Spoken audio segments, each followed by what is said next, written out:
Hi ಸ್ನೇಹಿತರೆ, ಎಲ್ಲರಿಗೂ ನಮಸ್ಕಾರ. ನಾನು ನಿಮ್ಮ ಪ್ರೀತಿಯ ನಂದಿನಿ, ಮಲೆನಾಡ ಮಲ್ಲಿಗೆ ಅಡುಗೆ ಚಾನಲಿಂದ. ಸ್ನೇಹಿತರೆ, ಇವತ್ತು ಒಂದು ಓರಿಯೋ ಮಿಲ್ಕ್ ಶೇಕ್ ಮಾಡ್ಕೊಳ್ಳೋದು ಹೇಗಂತೇಳಿ ನೋಡ್ಕೊಳ್ಳೋಣ.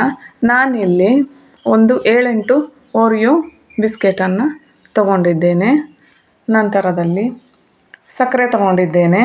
ಬಿಸ್ಕೆಟಲ್ಲಿ ಸಕ್ಕರೆ ಪ್ರಮಾಣ ಇರೋದ್ರಿಂದ ಸ್ವಲ್ಪ ಸಕ್ಕರೆ ತೊಗೊಂಡ್ರೆ ಸಾಕಾಗತ್ತೆ. 1 ಲೋಟ ಹಾಲನ್ನು ತೊಗೊಂಡಿದ್ದೇನೆ.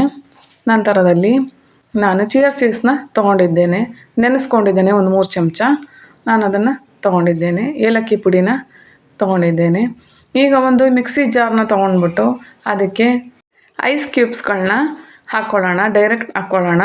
ಯಾಕೆ ಅಂತ ಹೇಳಿದ್ರೆ ಅದನ್ನು ಮಾಡಿಕೊಂಡು ನಾವು ಹಾಕ್ಕೊಳ್ಳೋಕೆ ಹೋದರೆ ನೀರಾಗುತ್ತೆ. ಹಾಗಾಗಿ ಮೊದಲೇ ಹಾಕ್ಕೊಂಡು ಅದ್ರ ಜೊತೆಯಲ್ಲಿ ನಾವು ಮಿಕ್ಸಿ ಮಾಡ್ಕೊಳ್ಳೋಣ. ಈಗ ಓರಿಯೋ ಬಿಸ್ಕೆಟ್ಗಳನ್ನ ಹಾಕ್ಕೊಳ್ತಾ ಇದ್ದೇನೆ. ತುಂಬ ರುಚಿಯಾಗಿ ಇರುತ್ತೆ ಸ್ನೇಹಿತರೆ.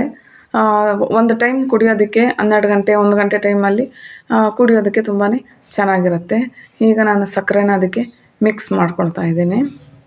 ನಂತರದಲ್ಲಿ 1 ಲೋಟ ಹಾಲು ನಾವೇನು ತೊಗೊಂಡಿದ್ವಿ ಆ ಹಾಲನ್ನ ಅದಕ್ಕೆ ಹಾಕ್ಕೊಳ್ತಾ ಇದ್ದೀವಿ. ಮಕ್ಕಳಂತೂ ಇದನ್ನು ತುಂಬ ಇಷ್ಟಪಟ್ಟು ಕುಡಿತಾರೆ. ಹಾಗೆ ನಾವು ಸಹ ತುಂಬ ಇಷ್ಟಪಟ್ಟು ಕುಡಿತೀವಿ. ಈಗ ಏಲಕ್ಕಿ ಪುಡಿ ಏನಿದೆ ಆ ಏಲಕ್ಕಿ ಪುಡಿನ ನಾನು ಅದರೊಳಗೆ ಹಾಕ್ತಾ ಇದ್ದೇನೆ. ಹೀಗೆ ಇದನ್ನು ನಾವು ಮಿಕ್ಸಿ ಮಾಡ್ಕೋಬೇಕಾಗತ್ತೆ. ಈಗ ಸುಡೋ ಬಿಸಿಲಿರೋದ್ರಿಂದ ನಾವು ಆಗಾಗ ಯಾವುದಾದ್ರೂ ಡ್ರಿಂಕ್ಗಳನ್ನ ಮಾಡ್ಕೊಂಡು ಕುಡಿಯೋದು ತುಂಬ ಒಳ್ಳೆಯದು. ನಾನಿಲ್ಲಿ ಕಸ್ಟರ್ಡ್ ಪೌಡರ್ ಹಾಗೂ ಬಾದಾಮ್ ಪೌಡರ್ನ 1 ಚಮಚ ತೊಗೊಂಡಿದ್ದೇನೆ. ಅದನ್ನು ಅದಕ್ಕೆ ಹಾಕ್ಕೊಳ್ತಾ ಇದ್ದೇನೆ. ಈಗ ನಾವು ಇದನ್ನು ಮಿಕ್ಸಿ ಮಾಡ್ಕೋಬೇಕಾಗತ್ತೆ. ಈ ಕಸ್ಟರ್ಡ್ ಪೌಡರ್ ಹಾಕೋದ್ರಿಂದ ನಾವು ಹಾಲು ನೀರಾಗಿದ್ರೂ ಸಹ ಇದು ಅದನ್ನು ಬ್ಯಾಲೆನ್ಸ್ ಮಾಡುತ್ತೆ.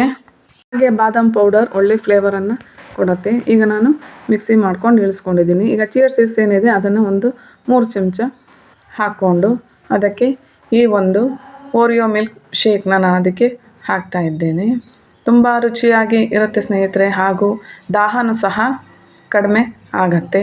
ಈ ರೀತಿ ಒಮ್ಮೆ ಮನೆಯಲ್ಲಿ ಟ್ರೈ ಮಾಡಿ ನೋಡಿ.